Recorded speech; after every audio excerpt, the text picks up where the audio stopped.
BI 주간 뉴스 시작합니다.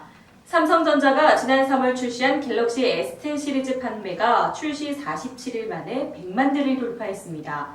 특히 세계 최초 5G 스마트폰인 삼성 갤럭시 S10 5G 모델 판매량이 23만 대로 전체 판매량 중 20%를 넘어 돌풍을 일으키고 있는데요.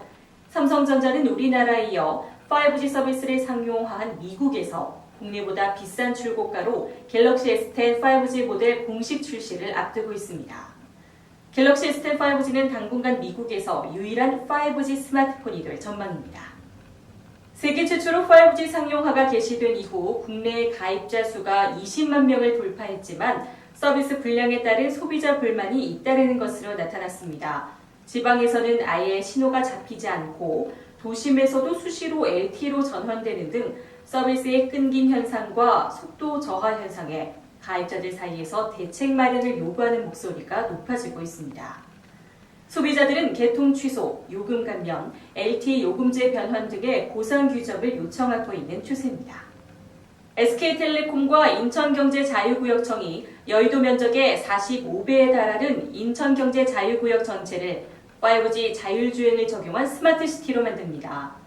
SK텔레콤과 인천경제자유구역청은 5G 기반 자율주행 인프라 구축 및 관련 산업 육성을 위한 업무 협약을 맺었는데요. 올해 송도국제도시의 5G 기반 초정밀지도, 즉 자율주행자 전용 지도인 HD맵을 구축하는 것을 시작으로 이후 청라 영종까지 구축할 계획입니다. 인천 스마트시티를 통해 5G 기반 모빌리티, 스마트시티 고도화가 진행될 전망입니다. 인공지능, AI 스피커를 둘러싼 경쟁 양상이 바뀌고 있습니다. 음성에다 시각 요소를 가미한 스피커가 그 중심에 있는데요. KT, SK텔레콤과 LG U+ 등 통신사를 포함한 국내외 업체가 잇따라 보는 AI 스피커를 속속 출시하고 있습니다. 음성 정보의 한계를 보완하고 화면 기능까지 넣어 영상 콘텐츠도 제공해 소비자 편의성을 높였다는 평가인데요. 여기에 구글은 안면 인식과 영상 통화까지 장착한 새로운 AI 스피커 네스트 허브 맥스를 공개했습니다. 스피커의 진화가 어디까지일지 관련 기업들의 치열한 경쟁이 예상됩니다. 축산유통 스타트업 6g과 외식기업 월향이 손을 잡고 다음 달 1일 블록체인 푸드코트 레귤러6를 개점합니다.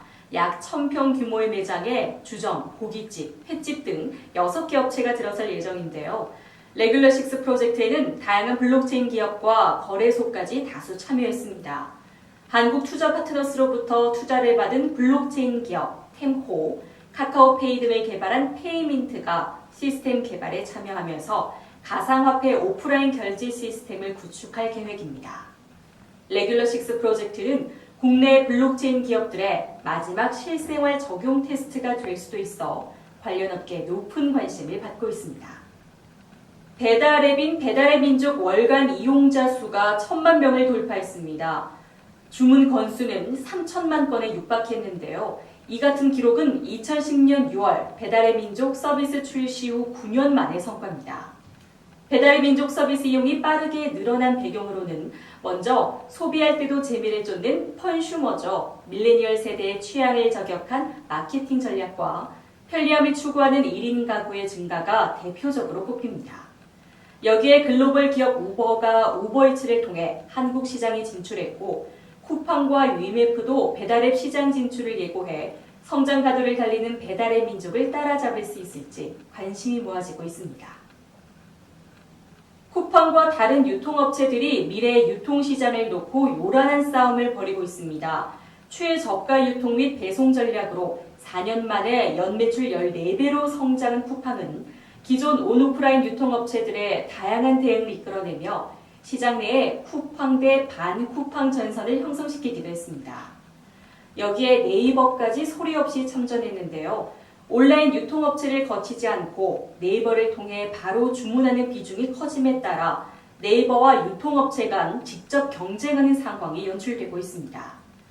빅데이터, 인공지능 등 첨단 기술을 이용해 온라인, 오프라인, 물류가 결합한 새로운 유통 개념인 신유통시장에서 앞으로 쿠팡과 네이버의 대격돌이 펼쳐질 전망입니다. 이딴 개인정보 유출 사고로 홍역을 치른 세계 최대 SNS 페이스북이 13년 만에 많은 사람이 한꺼번에 소통하는 디지털 광장을 포기하고 사적인 대화를 주고받는 디지털 거실을 구축해 나갈 것이라 밝혔습니다. 즉, 공개라는 키워드를 버리고 개인화에 초점을 맞추겠다는 행보인데요. 마크 저커버그는 개인정보 보호라는 화두를 내걸며 미래는 프라이빗이라고 강조했습니다. 사적 소통 도구인 그룹 기능을 강화한 앱, 보안 기능을 강화한 페이스북 메신저는 물론 좋아요 수가 보이지 않는 인스타그램 등 사적인 소셜 플랫폼을 구축하겠다는 계획입니다. 세계 최대의 차량 공유업체 우버의 기업 공개, 즉 IPO가 임박했습니다. 투자자들은 올해 미국 IPO 시장 최대어가 될 우버의 상장을 손꼽아 기다리고 있는데요.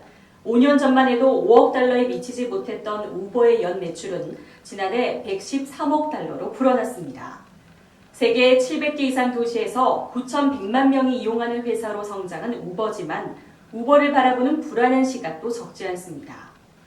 규모는 커지고 있지만 여전히 적자인 상태이며 차량 공유 경쟁사인 리프트가 지난 3월 말 상장 후 15% 넘게 떨어지면서 차량 공유 산업의 미래에 대한 투자자들의 불안감이 우버에도 영향을 미치지 않을까 우려의 목소리도 있습니다. 수익 창출 등의 과제가 많지만 여전히 높은 성장성과 확장성을 인정받고 있는 우버의 행보에 귀추가 주목됩니다. 게임주가 2분기부터는 실적 개선 기대와 신작 출시 효과, 지식재산권 분쟁 승소 기대감 등으로 주목받고 있습니다. 이달 들어 W게임즈 주가는 23%나 상승했고 NC소프트와 넷마블은 각각 6%, 2%로 올랐는데요. 이 가운데 NC와 넷마블 등은 2분기에 신작이 줄줄이 출시되고 위메이드는 싱가포르 ICC 중재권에 대한 승소 기대감이 확대되는 분위기입니다. 1분기 게임주의 실적은 부진했지만 2분기부터는 실적 개선과 서비스 도입 등으로 전반적으로 긍정적 영향을 받을 전망입니다. 지금까지 BI 주간 뉴스였습니다.